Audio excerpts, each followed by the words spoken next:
Zašto prestati sa pušenjem? Dobrobiti koje ćete odmah osetiti. Čišća pluća i dublji dah, niži krvni pritisak, bolja cirkulacija, ugodniji dah, bolje čulo ukusa, belji zubi i prsti, izostanak neugodnog mirisa na koži, kosi i odeći, manji broj otkucaja srca. Dugoročne dobiti.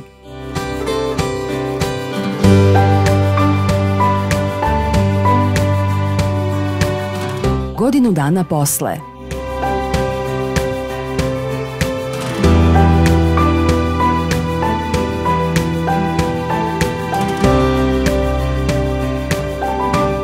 Rizik od srčanog udara manji je za više od 50%.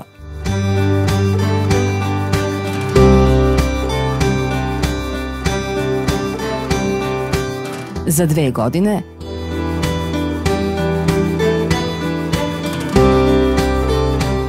normalizovana seksualna funkcija.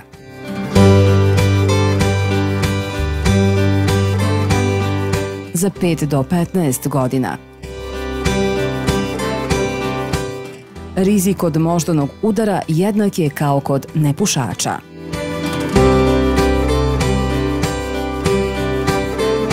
Za 10 godina rizik od raka pluća manji je za 50% ako ste pušili kutiju na dan.